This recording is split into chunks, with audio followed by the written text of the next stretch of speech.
How you doing, man? I'm good, man. I just got done working in the yard with the wife and kid and just getting some stuff taken care of, So Nice. Tonight was the first night that I didn't have anything to do. So I didn't have my kids. I didn't have my girlfriend around, anything like that. So I was like, you know what? I'm going to come home.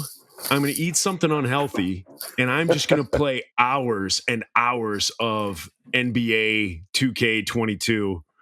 there you go. Yeah, and I get to play video games like 5 times a year. Okay. And so I started. So that was going to be my night. That's what I was going to do. And then I got stuck at work I usually get out of work at 3:30, and I was there till 6. So that cut in. That was significant video game time. Yeah. That was robbed from me. That was just stolen from me. That sucks. And then I give you a call and like, hey, let's do this tonight. So I'm completely... No, I was the one that told you, because I was like, you know what? Right. I was because that's what I was thinking. I was like, you know what? I have tonight off, which is a night that they're few and far between. So, yeah, and that was a nice toss. I like how you just chucked something over your shoulder. Yeah, no, it's eternally just fighting off the clutter. That's what life with little kids is. There's a sock on my desk for some reason. Don't know why. It just appeared, Yeah, hey, it happens. Yeah. Ladies and gentlemen, we are going to start. I don't know what episode of Pickle and Boot Shop this is, because this is a special. We have Tobin. What is it? Ballwinkle? Ballwinkle, yeah. Ballwinkle. So we have Tobin Ballwinkle, who is the lead singer guitarist for Flatfoot 56, and he is also you do an acoustic band, right? Called 6'10". Yeah, 6'10". Or 6'10". 6'10". Yeah. Mm-hmm.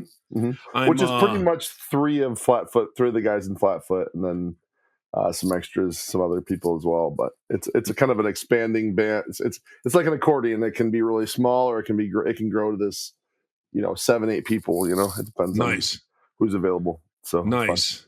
And so which one is more fun for you? Oh man, they're two different animals. So one just gives you more of an outlet that the other. So like when you write, are you like, oh, this is a Flatfoot song, and then you do something else, and you're like, oh, this is a 6'10" song? Yeah, I think with 6'10", there's a. I mean, I don't know if you ever experienced this with the Insiders, but you have the cool dudes in the band that approve stuff. And then you got the guys who just produce. I'm just the guy that produces, and anything that doesn't get by the cool kids, that goes to 6'10", and actually another group of people enjoy it. So it's kind of one of those things. It's kind of more of a freeing band for me to play in, because there's not a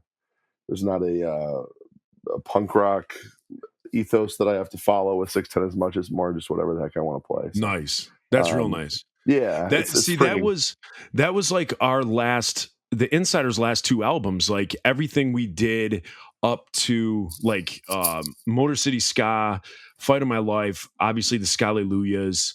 Those albums were all, like we wrote them as a band, and we were like, oh, these are what the songs are going to be. And then the first time we took a hiatus, we broke up. I was writing just songs just to write songs, and then I played those for some guys in the band, and that became soundtrack to a revolution. Awesome. And so that was the first time that, like, same thing. I was like, I'm not going to censor myself. I'm not going to think like what are the Bible bookstores going to allow us to have in the store? Like we were past that, like age wise, we were past caring about that. We were listening. Oh yeah. We were listening to the Pickle and Boot Shop on our last tour, actually last week. So I just threw it on because I listened to the episode 1, which is garbage. No, I loved it. It's so good. It was episode 1 through 50 are garbage. Okay. I just thought the absolute authentic, like, I love the crapping on the Supertones things. I know those guys. I just think it's funny. But like just but like I know the funny thing to me was worrying about what bookstores cared about, and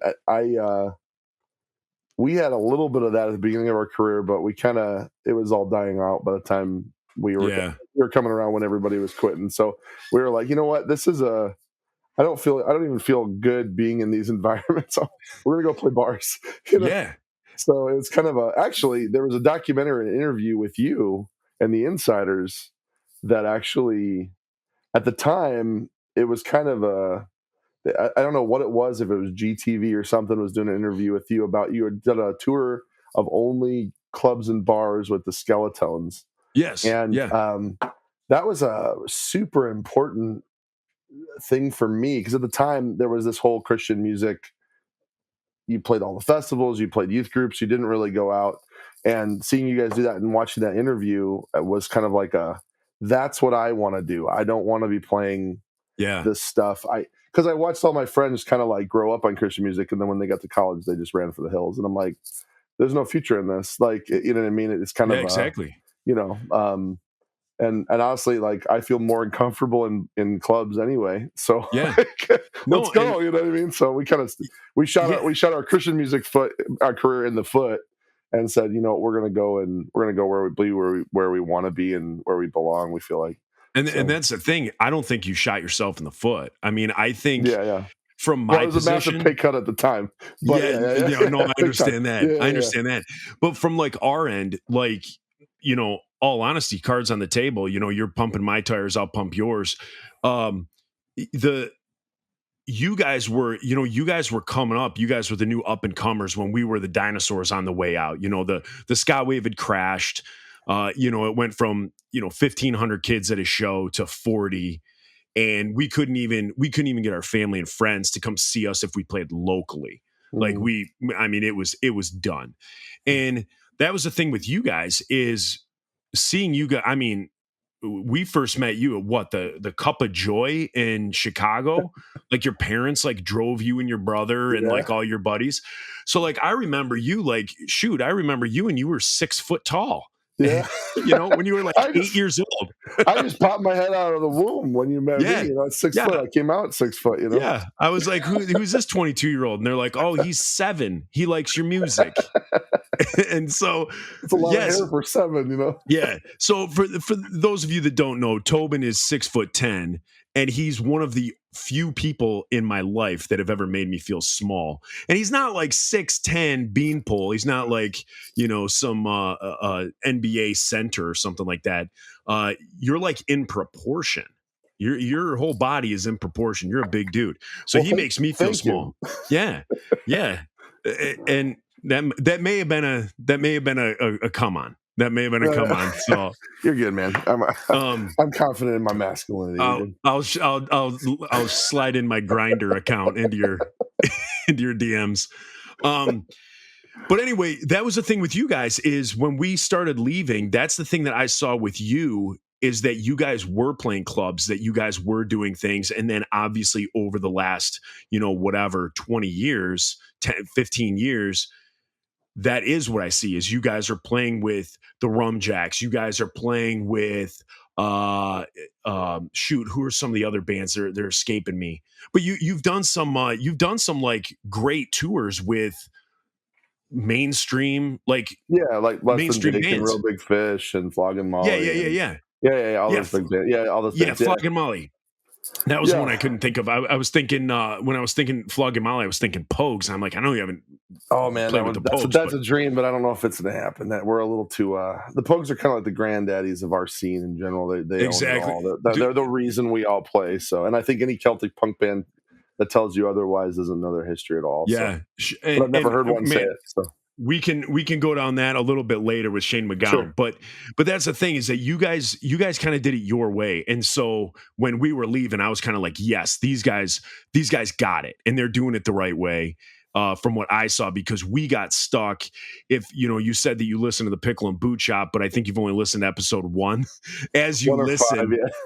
Okay, so as you continue to listen, you'll hear, Reese and I kind of talk about how you get, back in the day, you got pigeonholed because you'd play a Christian show for $10,000, or you could play a club show for $100 guaranteed and then $3 a head or something like that. Yeah. And it was like, well, that's a no-brainer. When you're a 3-person punk band, it might be easier to make those calls, but when you're an 8-piece ska band and you have wives and kids and mortgages and all that stuff, you're like, oh, we got to take the $10,000. Yeah. No, we had an experience actually.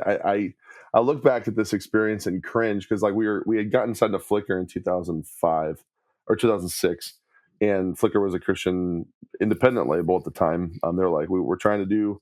They told us they're like, we're trying to do what Tooth and Nail did with the Supertones. We're trying to do with Celtic. We're trying to have you guys come in and we're going to try this thing out. And we signed with them, and then like the next week they sold the whole thing to Sony, and Sony was just hell bent on dissolving the label. So it was kind of like this quick flash in the pan. We put out 1 or 2 records, and then everybody was dropped. But like one of the things that, yeah, that's what happened. I never understood. Like, I never understand why you buy a label to dissolve it. Like, was Flickr part of something?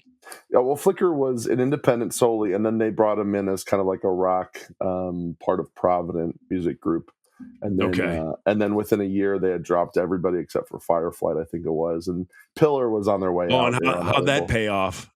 I don't know. I kind of exactly. You know, it was kind of funny. It was hilarious because that year when they announced that we were going to be dropped, the entire staff of Flickr voted for our album Jungle in the Midwest Sea to be for a Dove Award, which we were all kind of like laughing, and we were up against MXPX, and they did it just as a protest of what they were doing to the label. But honestly, it was good that it happened that way for us because I don't know, my faith was struggling when I was in a Christian label.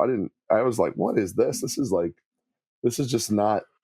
I don't feel like this is home. You know what I mean? Not that there's anything wrong with it. And there are bands that do, but for us, it was just it was very soul sucking.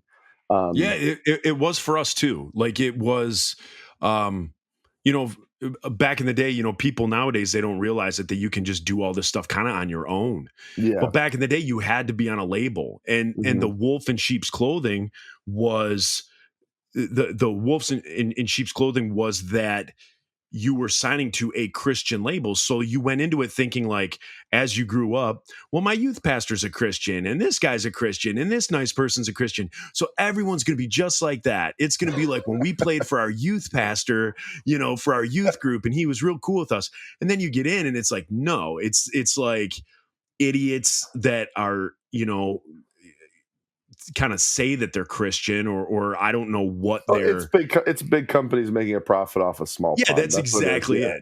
And there's good people in it. There's people with pure hearts and everything. They're not all crooks or anything. The guys that signed us, it was the Audio Adrenaline guys that signed us. So they were the ones. It was the main singer and the bass player. They owned the label initially. But I was going to tell you, during that time, we were kind of coming up, and the Voodoo Glow Skulls hit us up and said, "Hey, would you guys come out? Would you guys be interested in coming out and opening up for us on a tour?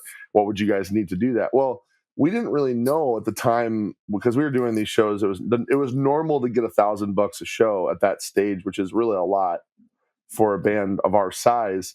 And so we told them, we'll do it for like $1,000 a night. And they were like, okay, thanks. And then we never heard from them again because that's ridiculous to ask for from, like, we're getting $1,000 a night now. You know what I mean? Like in clubs and stuff, you know what I mean? Like that's kind of the standard now, but like we're 22 years into this, like, and we had no clue what we were talking about because we were playing these youth groups that just threw, you know, here's $2,000 to come and play. Exactly.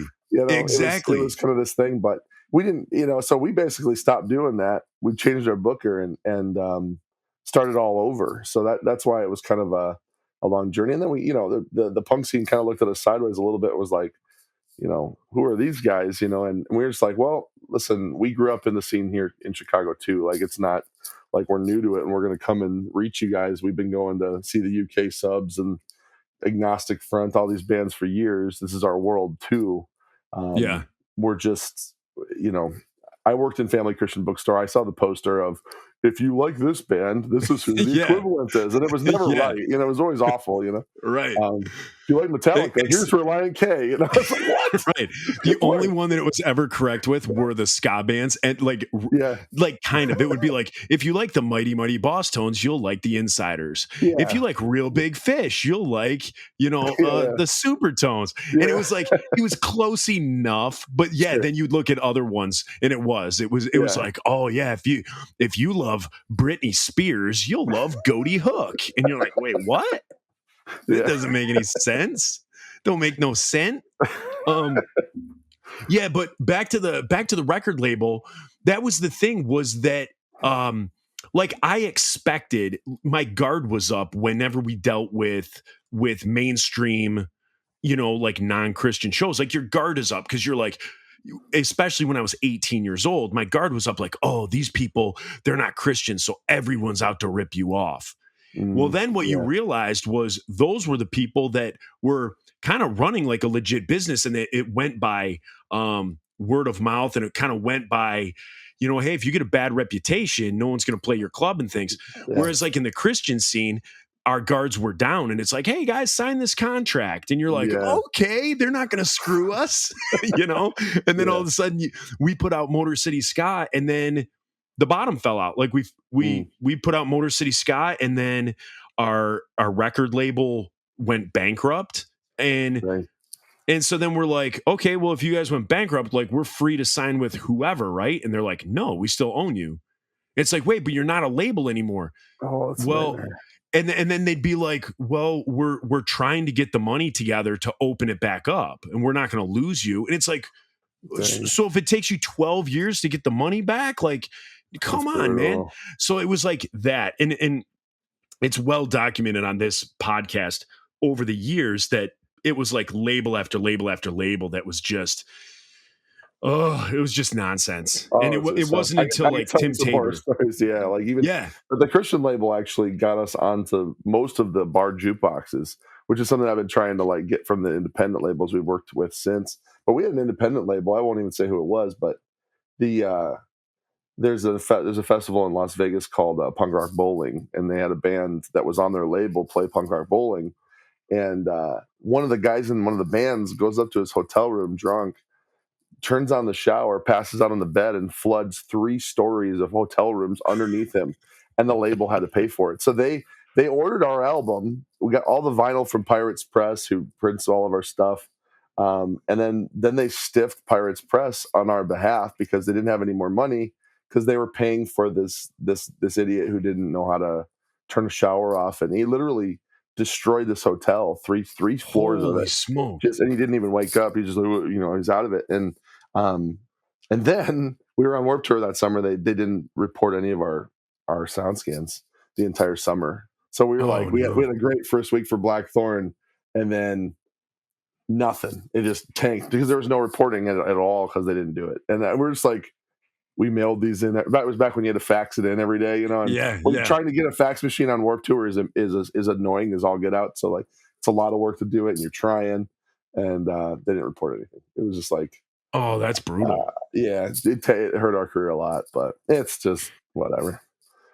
But it's those types of things that when you get older and you look back, those are the things you can kind of laugh about. Sure. Like the sound scan stuff, or like the little annoying things. Like those are the things that just make it fun, and that's what makes like sitting around telling stories. Trying to find a fax machine, trying to find a Kinko's, you know what I mean? Like trying to do all those things. You're walking around. This last weekend I was camping up in the Upper Peninsula in Michigan, and there was a day where we had to go into town to like wash clothes, like throw them in at a laundromat. And so after we threw our clothes in the laundromat, you got a half hour to wait. So I'm like, hey, let's walk down the street. And we're kind of like walking down this like 1-lane highway. There's no sidewalks. And we're like walking to like go grab something to eat. And it totally brought back like memories of like being on tour. You get back to the hotel at midnight or 1 a.m. Your tour bus, like, or truck or whatever you're using, you can't drive over to the gas station. So you end up walking on the side of the road.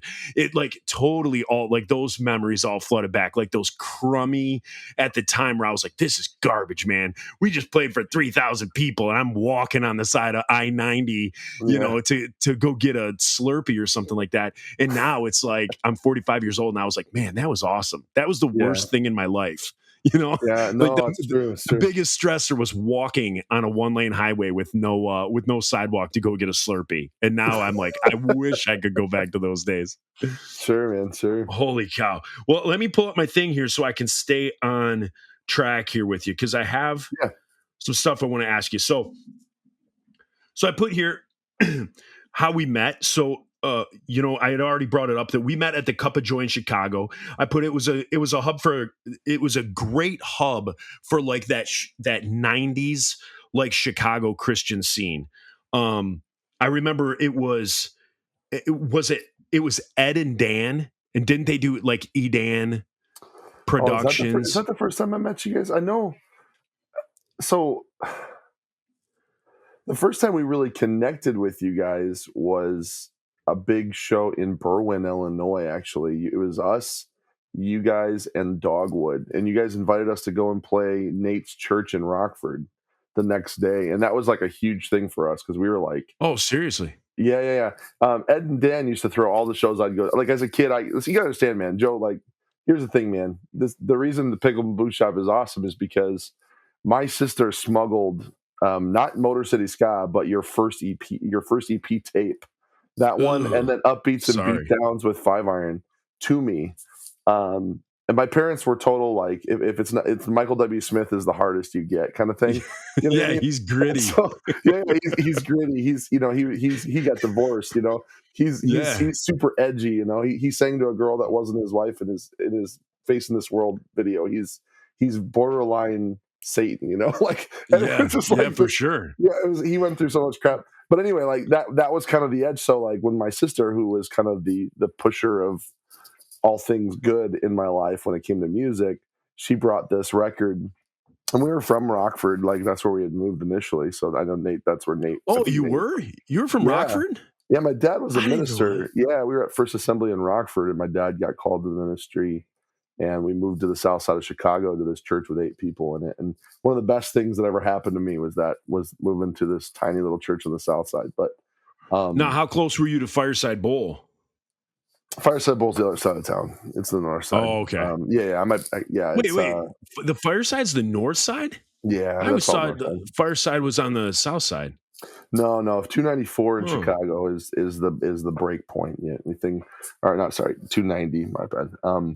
290 is where the north and south. You are can say split. whatever you want. No, nobody knows. Yeah. No, Chicagoans. The people that are listening to this, most of them live in crappy Ohio anyway. So Northsiders are known for saying all culture stops at 55, going south of 55, which is where we live. And we're like, well, all of your venues and all of your kitchens on the north side, all of your great restaurants and culture would stop without any of us because we all work there and keep you going. You know what I mean? Like, and it's kind of funny. Yeah, it's just not that there's anything wrong with the north side. There's some amazing stuff up there. I might be going up there later on to see a band play, but it's just a different.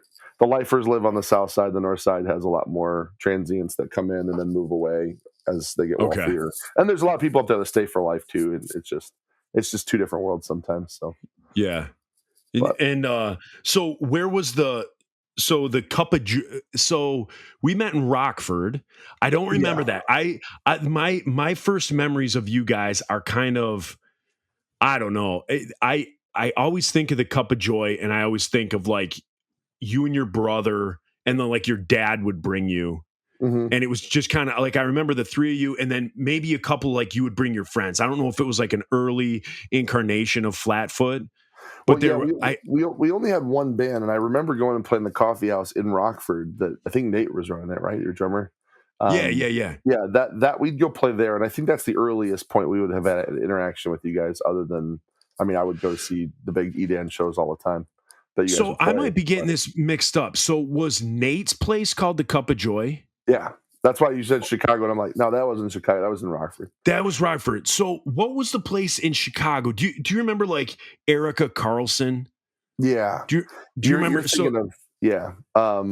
shoot, it was the old Denny's, right? It was like an old Denny's. That sounds right. Yeah. Yeah. It was where we were you there when we like blew the sound system that one time and then just played acoustic? I might have been. I'm trying to remember that it was shoot, I can't. I thought that place was called the Cup of Joy, but yeah, you're right. The Cup of Joy was Nate's place in Rockford. Yeah. But I remember meeting you. So when we first met, and you guys were young. Yeah. I mean, you either looked young or like I mean, if gun to my head, if someone was like the first time you met Flatfoot, I want to say you guys were like early high school. let's see. In that time, yeah, I was probably about 18. Like our bass player when we started was 12. So like in 2000, so he was in those early years, he would have probably been 15, 16 Yeah, when yeah, he yeah, first yeah. met you. Yeah, yeah. Okay, I so was the so I'm oldest of the group, but yeah. okay, so I'm not far off when I was thinking that. No, Yeah, no, not at you all. guys were just svelte with Yeah. shaved heads and and looking all like I remember you guys looking rude boy. That might be wrong, but I have this like Yeah, yeah, yeah. picture. Well, that the general, like, yeah, like to like we were total. I don't know. I always got more into the cabbie hat wearing, Dickies jacket wearing with a back patch on, Yeah. button type, wearing Doc Martens, working class style, punk rock and ska and things like that was kind of our world. So, Yeah, that's what I so that remember. kind of, That's what I remember you guys looking like. yeah, Now, yeah. so was so as you guys like I said, when as we were getting out of it, you guys were still going. And the thing that's always impressed me about you guys are your lyrics. Like, it got to the point where like I got jaded and bitter. But the thing is, if I sat down today to write an album and I was like, I'm gonna write a song about politics and I'm gonna write a song about girls, and I can't do it. Like Mm, there is something within me that the Lord is like, you either sing about me or as close to me as you can get, or nothing's coming out of your mouth, like nothing worth recording. So, like, for yeah, me, I feel like I can't write about anything but my faith. Like, and whatever angle on that is. So if that's like somebody who's hurting, but they yeah. need that touch, they need that hope. That's what whenever I write, whenever I, you know, poetry, anything like that, whenever I'm scribbling stuff, when I think of lyrics to write, that's what comes out of me. It's always like Mm, faith-based stuff. I can't just sing about nonsense. sure. And that's the thing with you guys is every album I get of yours, like I loved, what was it, Toil? Mm, Your album yeah, Toil. yeah. I love that album. Like to me, Thanks. like song after song after song was just banger after banger after banger. And I like the faith that I was getting out of it. I mean, like some of those songs are worship songs to me, Hmm. and I'm sure you didn't write them that way, but like that's what they are. And so for you guys, I've always been, I know this is a corny thing to say, but this is what I feel is you guys were like that new band coming up. I always kind of felt like big brother to you guys. And it's Hmm. like our wave crashed and you guys kept going. And I'm like, yeah, yeah, that's my little brother. They're still going.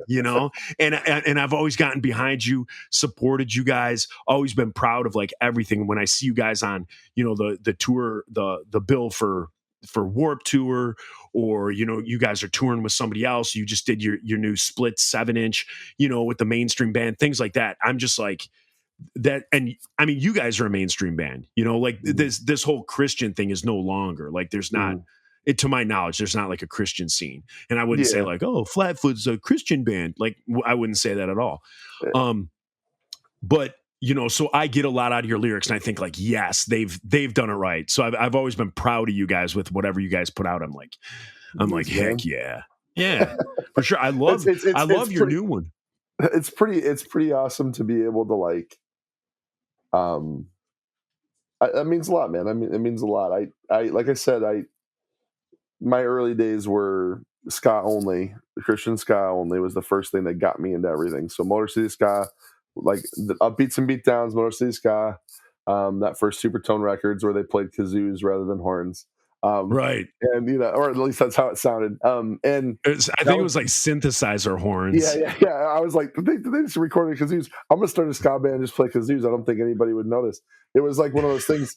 And we wanted to be a ska band when we first started when we were kids. We just didn't have the players. We didn't have. That's why we were like, let's throw some bagpipes in there because at least it can be different. And the first punk band that broke it for me for punk was Goaty Hook, Sumo Surprise.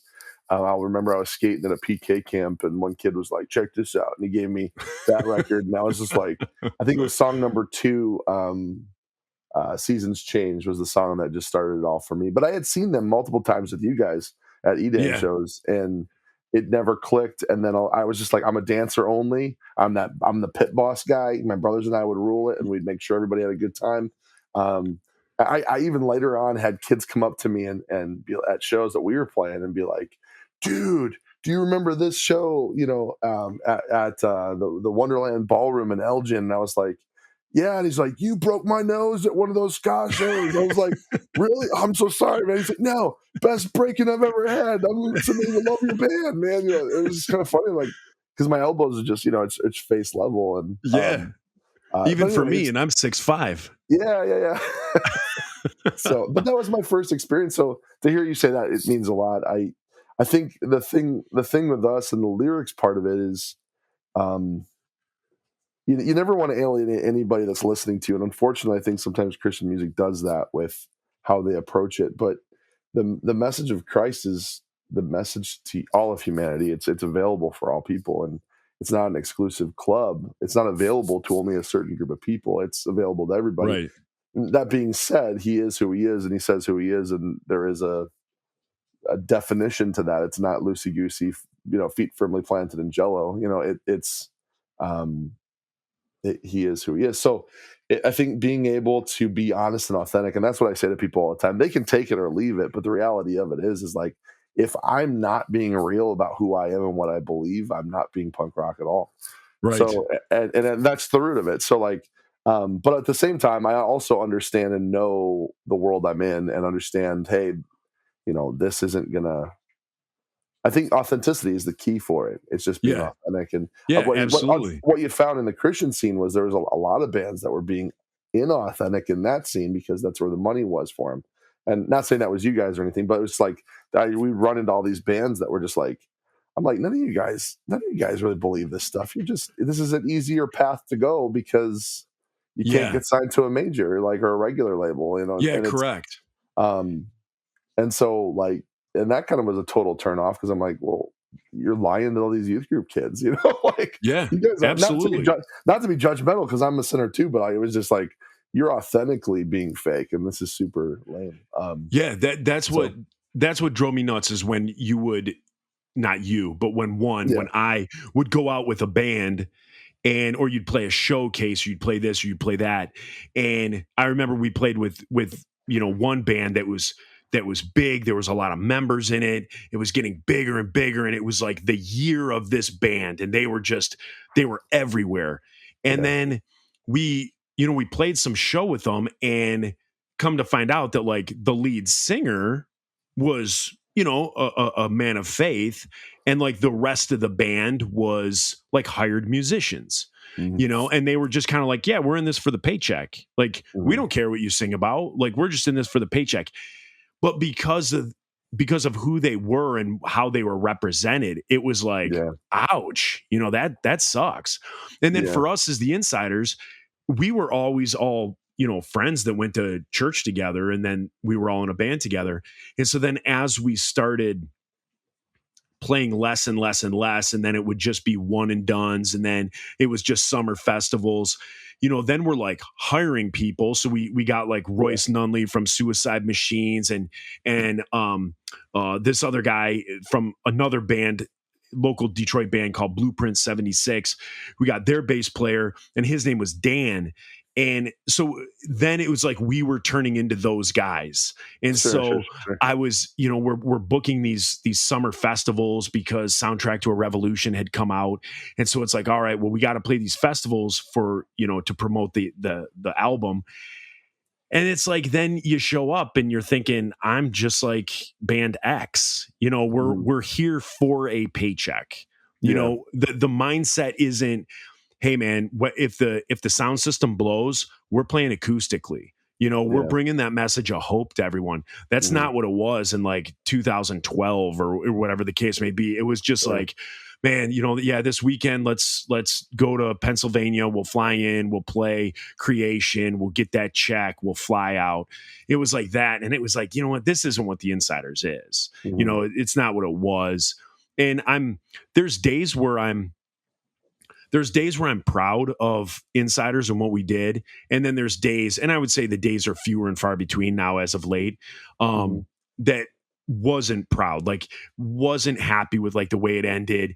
Reese and I have talked about it before, where it's like when you're rolling into a town and say somebody booked Ska Mania, Mhm. and you have some guy who's a new youth pastor at a church, a mega church, and he's like, we're going to bring Ska Mania in for 20 grand. 20 grand, we get all three of the big three.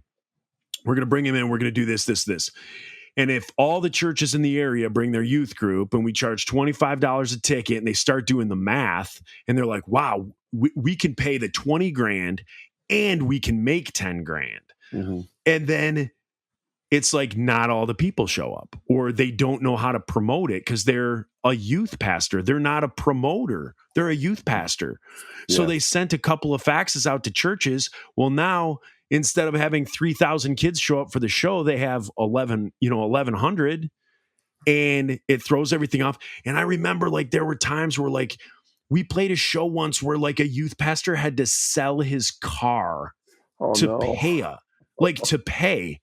But like we didn't know this until like later. So our Man.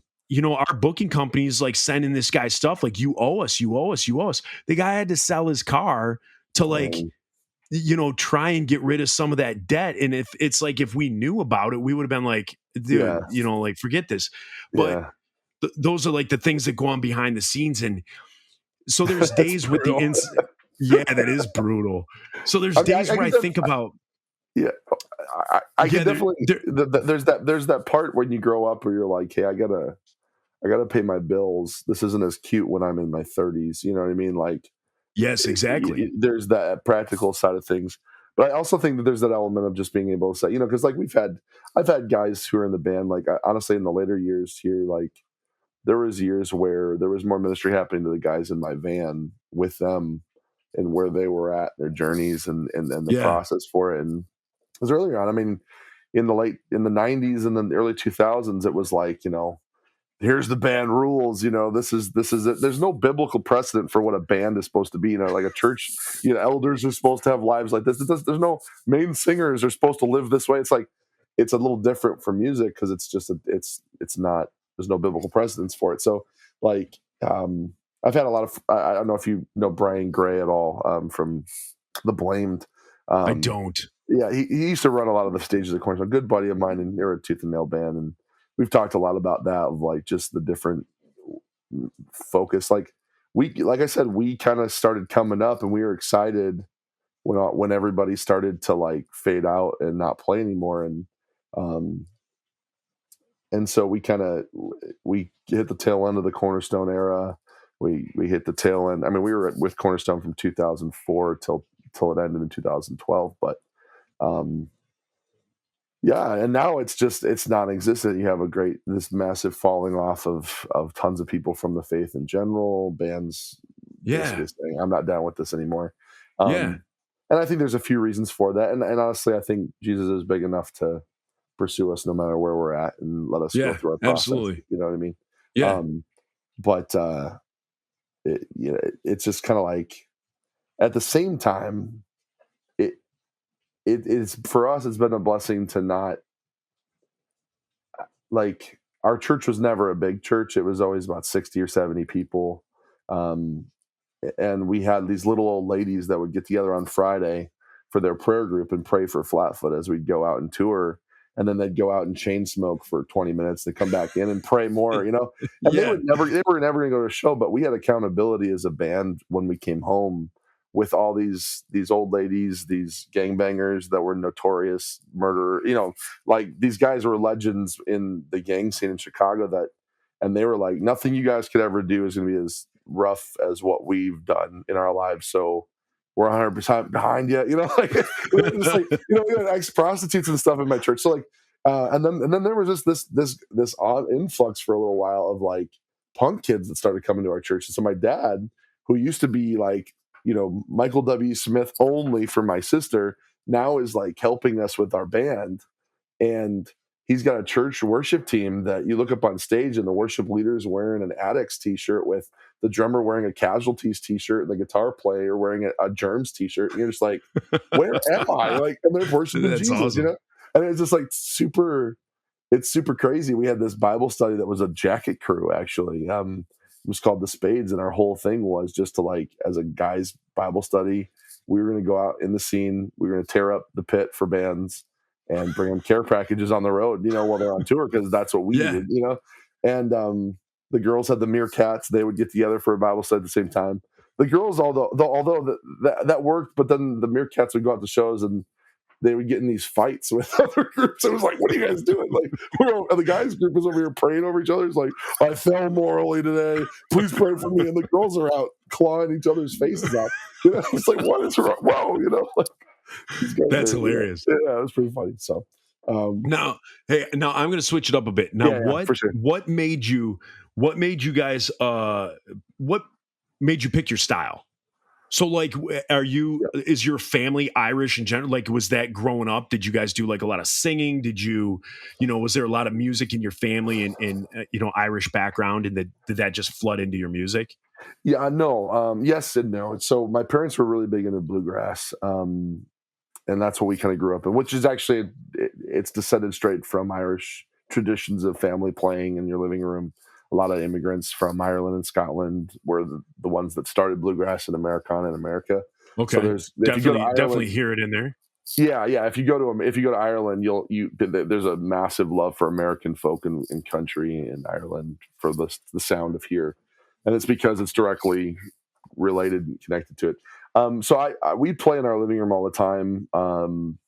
Kyle and I and Justin, who started the band, we're not Irish at all. We have some like distant heritage within the Isles, but it's not a strong ethnic Irish thing. Yeah. What happened was we started I started a band in high school with these two kids that were they didn't show up for practice for day one. They wanted to play the band, but they didn't have any of the life skills to show up for anything. Yeah. And I was sick and tired of it. So they became Squad 5-0. Yeah. I threw sticks in my brother's hands, gave my other brother a bass, and said, "Doggone it, we're going to go out and we're going to play music, and we don't have enough members to be a ska band, which is what I really want to be." My poor brother, I'm like, "Here, play this trumpet," and he had braces. Oh, dear God. So he's sitting here slamming this trumpet into his teeth with braces behind his lips, and he's just like killing his teeth, and he's like, "I'm just hamburger meat." Oh just, man, just trying to blow through hamburger. Yeah. So we started this 3-piece punk band. We had a friend of ours in our homeschool basketball team that played bagpipes, and we were like, "Hey, let's get the bagpipes over." And I had never listened to like Dropkick Murphys, or I didn't know who the Pogues were. I was just like, "Let's do a song with bagpipes. Let's see if we can make it work." And he came over with a guitar, and his mom was really excited because she's like, "My son's gonna get friends," and because he was a dorky teenager, Yeah. like all of us. His name was Lenny, and he played the bagpipes. He had a lazy eye, and you're like, "Oh, geez." He was the kid that was showing up. I always give him a hard time about because he's actually back with us now. He ended up being there for the first 10 years of the band. And then he left until 2 months ago, and now he's back with Flatfoot. Oh, wow, that's rad. Yeah. But he's the kind of kid that would show up with blue Chuck Taylors on, with red basketball shorts and a 5-iron olive drab green T-shirt, with his hair up in like rubber band pigtails all over his head. You know what I mean? Like what is going on? And so we all kind of stumbled into style Get it together. Get it together, Lenny. Oh, but honestly, that guy brought so much. Like, he wrote most of the records with us, and he's an amazing human being, and he just brought so much heart and attitude to everything.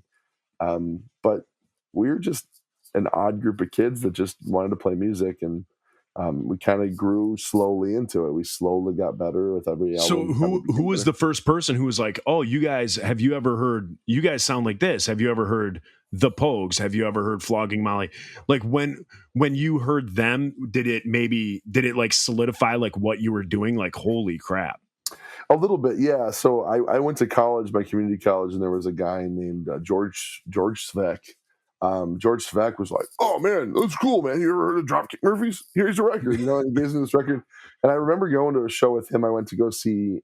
He's like, "Hey, I'm gonna go see Face to Face and this newer band called Thrice." and also Midtown is playing. So we went to the House of Blues and saw them play, and I was like, this is great.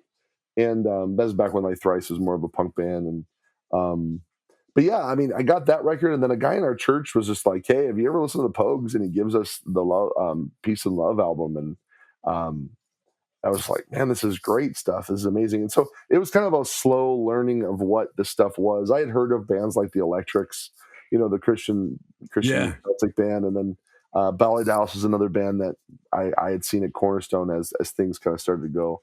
Okay. The band that got us in the bands that got us really into like punk rock, like Oi and street rock and roll were like the Deal and the Hanover Saints, which was Face Down bands or Okay. Face Down Records bands. So we really got into them, and then they kind of that kind of led us into a whole different world that just expanded. We were playing with bands like Cox Bar and the Business and things like that. So Yeah. The first but time I heard the Pogues, Nate Sjogren, I think, bought me a CD for my birthday. And I always say because I think he wanted the CD. So he bought it for me. So then me and him were like connected at the hip. We were with each other all the time. So yeah, by default, it was like his CD too that he could listen to. And it was If I Should Fall from the Grace of God. great record, yeah. Yeah, so I like listened to that, and I started getting into him, and man, I absolutely loved it. And then it makes you want to go back to the beginning. So Yeah. then I got Red Roses for Me, I got Rum Sodomy and the Lash, and then like with that, man, in my old age, I always Elvis Costello. So Elvis Costello, was the producer on Rum Sodomy and the Lash, which I think just took that album. Like I love that album. And I got so into Shane, and still in my life. I mean, I'm not in a phase where I'm huge into him now. I still love him. It's just there was a time in my life where it was just nonstop. Anything I could get, I was buying bootlegs off eBay. Yeah.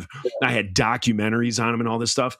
And I had this dream. It's so weird. I had this dream one night that I was in Ireland, and I happened to be somewhere and sat down, and he was there, and he was by himself. And in this dream, I went up and I bought him a beer, and we sat there and we just talked. In this dream, we just sat there and we talked about music. We talked about all this stuff. And I woke up, and I swear I thought it was real. It wasn't. way.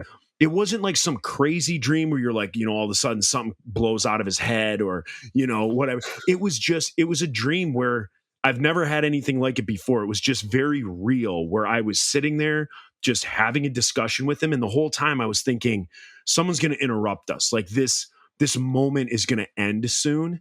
And Yeah. it didn't. We just kept conversing and talking about music and talking about all this stuff. And then I just woke up, and it was like one of the most amazing dreams. I probably had that dream, probably 15 years ago. And it's still like, I can still feel it in my chest, like the way that I felt when I had that dream, where to this day, I mean, if somebody was like, hey, have you ever met Shane McGowan? Obviously the truthful answer is no, but I feel like I have. I feel like in this dream that like I had a real conversation with him. It was the weirdest thing, man. And then, so Shane is in such bad health, right? The dude, like people make jokes about like who's the guy from Keith Richard from the Rolling Stones. People make fun of how that guy's still alive. That guy looks like an altar boy compared to like the life that Shane McGowan has lived. Yeah. And his rider, if just to put it into perspective, his rider, from what I've been told by guys that have thrown shows in the past, is an 8-ball of Coke, or it used to be like this, an 8-ball of Coke and a bottle of Jack Daniels, which would be done before the set was even started by him alone. And then more was supposed to be available afterwards. And so like for one human being to down that much stuff year after year after year. I mean, I went to the backstage area of the Congress Theater. I went to go see them in Chicago, and their roadies literally map out a projected pathway that Shane was going to take to the stage. And then they would go through and stumble and hit everything on their way to make sure nothing would break as he was getting to the front. So like there was literally a zigzag pattern that they projected that he would take to get to the stage. And they made sure that there was nothing breakable in the pathway in the process. And then they would have a guy up there holding his belt so that he wouldn't fall over. And it was this guy's main job was to make sure Shane didn't kill himself.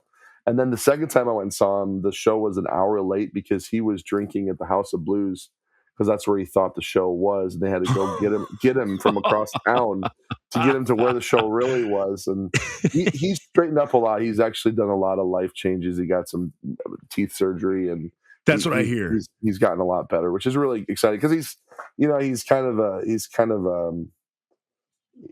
a legend. Whether he's all there mentally or not, he's still a legend, and he's still like brilliant. Like you take his music aside, like he's one of the most brilliant like poets. Yeah, like just everything he writes. He could write about well, I mean, shoot, the song Christmas in New York. Like the very first lyric, the very first line is like in the drunk tank. Mm-hmm. He writes like the most romantic, beautiful song about like a drunken fight with his like girlfriend, and he gets thrown in jail. That's what the song is about. Like on Christmas, he gets in a drunken fight with his girlfriend, and it's the most beautiful song. And then you really listen to the lyrics and you're like, what in the world? But he's amazing. And he played the Pogues came through and they came through like my hometown, Royal Oak here in Michigan. And he wasn't with them. Mm-hmm. And they came through and they played. And then they came through like a few years later and he was going to be there. Like it was being billed as Shane was going to be there. I got my tickets. I mean, this was a bucket list thing for me. Got my tickets and couldn't go because of work. And like whatever, 4 months later, 5 months later, when the show actually comes to town, I couldn't go. I think I gave the tickets to Nate, and I think Nate ended up going and seeing them. Because that was it. Me and Nate were gonna go, so I just gave him my ticket when it was like, take whoever you want. Yeah, there's a great. I don't know if you've ever heard of. James Fearnley, the accordion player from the Pogues. Actually, he put out he has a new band actually that came out a little while ago with Ted Hutt and him. Ted Hutt was the one who produced "Drunken Lullabies" for Flogging, which is kind of like a quintessential Celtic punk record. Okay, what's the name of the band? I'm going to write it down. Oh shoot, they're phenomenal. It's actually let me just pull it up. My names are so bad, I know it, but I have to just jog my memory here. Give me 1 second. I'm totally ashamed. I know it, but it's just give me 1 second. That's all right. The magic of editing. We can get this out. Yeah. Make me look good, man. It's good. It's important. You know what I mean? Let me pull this up here. So we'll cut all this out, and you'll literally have known it right away. When I say, what's the name of the band? I would really appreciate that. No, I would really appreciate that. It's the Walker Roaders. Sorry. Roaders? The Walker Roaders. Yeah, it's a super group, actually. It's James Fearnley sings and plays accordion. The guitar player is Ted Hutt, who's he did like Gaslight Anthem, he did Flogging Molly, he's a well-known punk rock producer. He did a lot of Side One Dummy records when Side One was really doing a lot. And then the kid from Dropkick, from the Blackout record, he was the guitar player for Dropkick for years. He's in the band as well. Oh, really? Yeah, so it's kind of like a combination of all these like well-known guys. The band is phenomenal, super good. But anyway, he had a story about Fairy Tale in New York that was actually really funny. He actually has a book about his time with the Pogues. I think for me, Shane was always great, but the guys that blew me away were the ones that were able to complement this guy who was an absolute train wreck all the time and still make sure that they were going. So you have, James Fearnley, you have Spider Stacy, you've got all these different guys that kind of just bolstered this legend. And then I don't even mind the albums that, Waiting for Her, is a great record, and that's a Spider Stacy record where he sang. But like it's super good. He had a funny story. He said basically in that Fairy Tale in New York, Shane doesn't play piano, and in the music video, he's sitting there playing the piano to the girl. So they wanted the photographers wanted to film him playing, but he doesn't play. So they said, James, come over here and play the song. And so James came over and played it. So when you see that video, it's James Fearnley's hands playing it But in the video, when they back out, it's Shane. It looks like Shane's playing it, and he was always so mad about that because he was like, Shane doesn't even play the piano. Like, why? He was just like, it was kind of that classic, like the band was used so much to make sure that Shane looked good. Yeah, And Shane that's was phenomenal. funny. Nothing bad about him, but like a lot of those guys, and then their guitar player passed away a few years ago of cancer, which was super sad because he was a Oh, yeah, wonderful yeah, human being yeah. as well. Yeah. But Oh, man, what was his name? Yes. Yes. Shoot. Oh, I'm gonna edit this out too. my brain is I'm toast, man. Yeah, yeah, It's mine's COVID. It's mush all too. this COVID It's crap. Friday. I've got COVID brain. It's one of those things. So Oh, holy cow. Am I COVID brain? Like, I don't know if people think it's real. I think since I've had COVID, I got COVID over a year ago. I got it April 8th of 2021. I still have no taste or smell. dang, And there's days where my brain is so foggy, like I yeah, can't remember a conversation that I had 2 days ago. sure, It is sure. awful. It We is awful. actually, And then, yeah, go on. well, I'm supposed to be on tour right now. We were supposed to be on a 2-week run with the Rumjacks, and one of our guys tested positive in the middle of the tour. We had to cancel the whole thing. Holy So cow. three of our guys in the band came down with it. I didn't, and I've already had it twice. Like, I'm a high school teacher, so I'm in a petri dish of Yeah. awesome, Yeah. disease all the time. But like, yeah, so we actually had to cancel the last portion of the tour, which really sucked and really hard because we had this split that just came out with the Rumjacks, and it's like, man, this is really bogus. We've been waiting for this tour for a long time, but you don't mess Now, around. are you still in school or is school out for you? So you're able to like tour now? So I've worked at the same school for since 2010, so 12 years. And for a majority of that time, I'm a day-to-day sub, and then they'll put me in for long-term fill-ins. It's actually kind of a neat thing. God has used that job a lot to really help me provide for my family. Um, but like as soon as the shutoffs happened for COVID, I was given a full-time teaching job from March 17th is when I became official, and March 16th, and I had it until the following June. So I had it for a year and a few months, and it was full time during the middle of everything. Like I was getting paid to sit at home so they could figure out remote learning. Oh, Um, wow. and it was such a miracle because I would have lost everything. I would have had nothing because music was my thing, and then subbing is what I supplemented it with. Yeah. So in June 2021, I had to move into Chicago because you have to live in Chicago to be a CPS teacher. Um, and I did all that, bought a house, everything, and then the principal called me in June at the end of the second year I was there, and he's like, "Our budget got cut, and I have to cut you." And I was like, Oh, I just got a mortgage. oh, I just got like I literally doubled or over doubled my monthly expenses in my mortgage alone, which made music impossible to do. Before that, I had to live very frugally to make music happen, and he's like, "I am so sorry." And so I had a really hard summer last summer. It was super super rough. Just kind of yikes. wrestling with God, being like, "Well, you told me that it was just totally a God thing. Music must be coming back." But last summer, music was kind of stuttering and puttering, and I had no idea what the future was going to hold. Um, and then one of the teachers I worked with was like, "Hey, next year I'm on a maternity leave. Take my classes for full pay for 4 or 5 months next year, and you'll be set for those months at least." And I was like, thank you. Yeah. So I did that till the beginning of March, and then in March, music just, and there's tons of music now, and so he's provided every step of the way, man. Like it's really like, I mean, even so much, man, like to where this tour we had to cancel. I came home, and you know how like royalties checks are not huge for us, but they come here and there. Okay. 2 random royalty checks. Day one, I get back. Day two, I get back. Just show up in the mail, and I'm just Oh, like, yeah.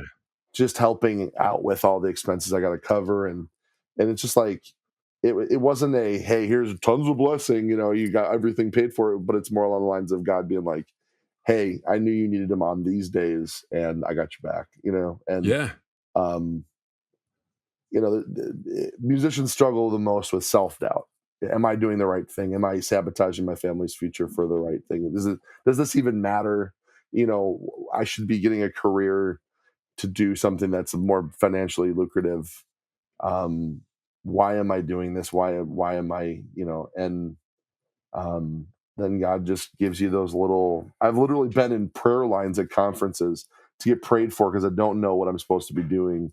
And in the prayer line, somebody will run over to me, give me a big hug, and say, I was never going to tell you this story, but God told me I had to tell you this now. And it's a story about how the band was used to save this person's life. And you're just like, what? Like, you know Yeah. what I mean? It had nothing to do with why we were there, but they're just like, and this is an embarrassing story for me to share, but he told me right now, I have to tell you this right now.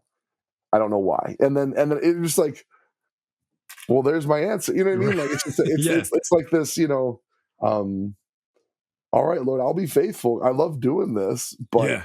it's super, it's, I think it's a faith walk. It's never going to be easy. It's a process. And, Yeah. and with anything, it's music, ministry, decisions you make for your family. It's a step and listen process. And I get frustrated with how he works, but he knows more than I do. So, Right. Exactly. Now you talk about a faith walk, and here on the Pickle and Boot Shop, we like to go from the mountaintop to the valley. So we've heard about the faith and how amazing God is. from the clock on the ceiling Yeah. to the pickle that fell from the jar, on the Yeah, floor. Yeah, exactly. The yeah, shattered jar. What our fans really want to know, everything we've been yeah. talking about today is great, and I'm sure it's filled in Sure. cracks. Yep, and the people love it. But now we're getting down to brass tacks, Let's do it. and Yeah. I want to know. I want to hear. Have you ever been on tour, and do you have any great poop stories from tour? Have you ever, like, you Yes. stop at that gas station and it's a murder scene, or I want to hear a good.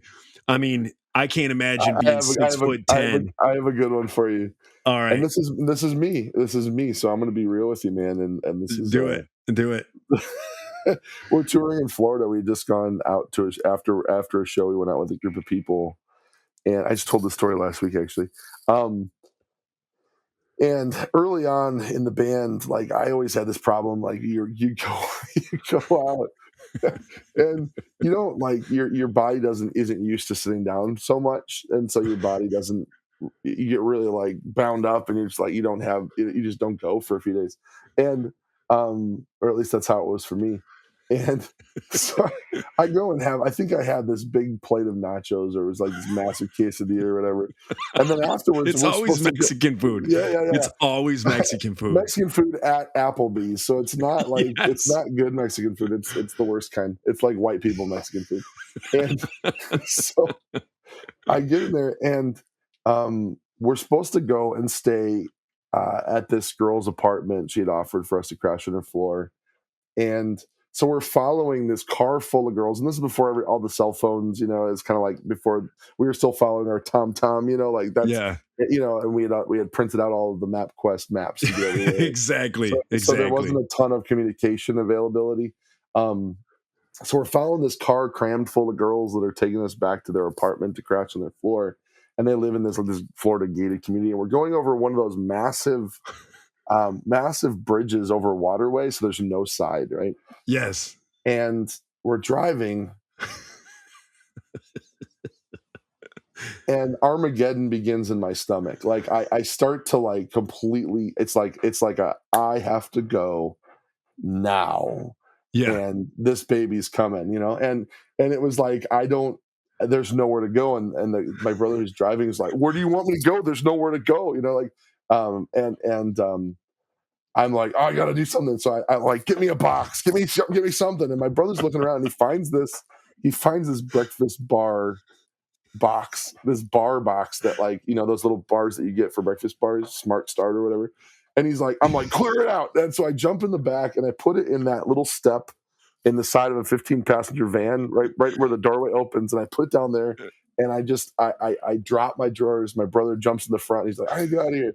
And like, I literally just explode into this tiny little box into the step area of the van where you step up into the van. And Yeah. I'm just like, I'm going while trying to hold in my pee at the same time. I'm like, Yeah. dude, like, my brothers are driving and their like heads are out the window because they can't breathe. It smells so horrible. It's completely water, like, and I'm just like, there's a massacre going on underneath me. And I look down after I'm done and like I'm just dying. I look down and the box is perfectly to the brim full. No splatter. Like, my perfection and aim was awesome. And I like find some napkins and wipe or whatever, and then we pull up, and my brothers are like literally like, it's in my mouth, I can't breathe, you know. Like, we pull up behind the car, and the biggest fear is one of these girls is going to be stoked that we made it, and she's going to run out of her car and run back to us to instruct us on what to do. And Yeah. our van's going to smell like murder. And so my brother jumps out. He's like, jump out, go up and intercept anybody coming back, ask him where there's a gas station. And I think my dad was actually on tour with us on this too, so he was helping us, you know, navigate all this. And we make a quick escape. We have to get gas. It's 2:00 in the morning, but we got to get gas now. So we make an escape. I go to a gas station and I explode there again. And there's no toilet paper in the gas station when I'm in there either. Of And course. I'm just like, this is the worst day of my life. So that's one of many. Oh, But isn't it? there is another story I could tell you that's actually one of our favorite tour stories. Yeah, hit us with It it. has to do with, dude. We're in. We were assigned to a label called Stomp Records out of Canada. They were out of Montreal, and we were staying in the red light district in Montreal. And my brother Justin sleeps in the van because there was a lot of theft of vans at the time, and the rest of us stayed in the offices of the label. We slept on the floor in the label offices, right? So this is the middle of the red light district, like prostitutes everywhere, Yeah. strip clubs everywhere, people down in alcohol and poutine everywhere, you know, and nobody's Yeah. sleeping. Yeah. Yeah, When in Montreal. exactly. Yeah. I love that town. It's a great place. But my brother, you know, as you do when you sleep in the van, you know, you got to use the bathroom. You're not gonna go into the strip club. You're gonna pee in a bottle, right? So he does this.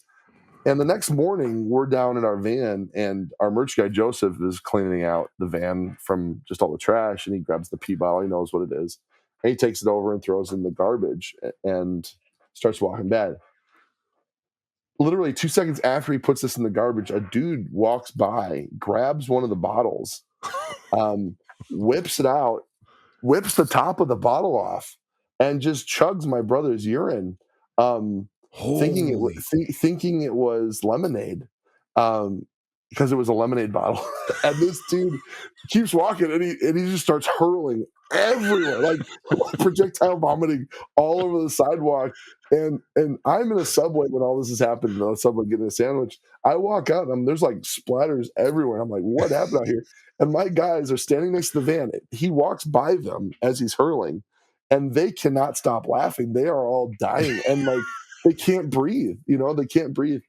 And I actually have a videotape of them telling the story. We filmed it, of this guy and he wasn't homeless, just a guy out for a day's jog and walk. Apparently, you just grab random people's bottles out of the trash and drink from them. Yeah, Undrank Gatorade. I think yeah. that's where COVID started, I bet. Yeah, no, Well, how absolutely. It was, weird. yeah, That's it was the hilarious. strangest thing. So, That um, is bizarre. yeah, That's yeah, bizarre. And that's what I find funny. Like, because obviously me and Reese talk about this stuff all the time. And people just don't realize, like, when you go to see a band, like, people don't realize how crummy like tour life is. You know, yeah. people think it's glitz and glamour because what they know is what's they've been shown, and usually what they've been shown is what the top like 5% of Yeah. the industry gets, which is, you know, you fly places, you get tour buses, you stay in Mhm. really nice hotels, and you know, the artist always looks phenomenal. And like what Mm-hmm. you don't realize is you drive from city to city, you drink tap water that has different fluoride levels, that has all that stuff. Applebee's, they're undefeated when it comes Yeah. to breaking somebody's gastro system down. And I mean, Heck they yeah, just breaking somebody's spirit. It's yeah, complete. exactly. Yeah, yeah, Exactly. And it's not glamorous. Like being on the road is not glamorous. And yeah. you just think of yourself like at your house. I'm sure everybody gets the rumblies at least once every 2 weeks. Well, Hmm. when you're on tour and you're in a tour bus or you're in a van and Yeah, you're driving for 14 hours, from Tampa to Colorado to yeah, play your next show, and you're like, oh my gosh, I gotta go. I gotta go. And the crazy thing is, like, for me, I I am not well. I know most people aren't like public poopers. Like everyone wants to take a dump like at your own house, right? Everybody sure. wants if you gotta go, you want to go somewhere that's away from people. You got a little privacy. I'm very bad when it comes to that. But what it was weird, like when I went out on tour, it was like that part of my brain like shut off, and like I could go anywhere. Like Hmm. it just shut off, and that was just survival. Was I could go Yeah. into like a McDonald's bathroom that's full of 8 people, and I could Hmm. just tear it up, and it didn't bother me. Now I couldn't do that. Like Sure. now in my life, I would rather poop in my car than poop in a McDonald's. It's like the Yeah. weirdest thing. Oh, The that's weirdest interesting. thing. Let me ask you if you get this point. I get very nostalgic when I go into a truck stop. Like every time, it's like Oh, for weird. sure. I Yep. when I go in, it's like I'm home. Even when I'm like living at home and I haven't been on tour for a while, I'll go into a truck stop and I'll start crying because I'm just like, I've missed Yeah. you. Like I've Yeah. missed you. Where are the combos? Where are the like and yeah, like for years, because you don't have money to throw down on hotels all the time. For years, Walmart parking lots were the home for us. Like we would put our drummer would put his drum rug underneath the van, sleep outside in a Walmart parking lot. Like, and we woke up one time. We were in Boston, and we were on our way to Soulfest up in Gunstock, New Hampshire, or whatever it is, or Vermont. And I think that was Reese actually was one of the guys that was was the host for that stage that year.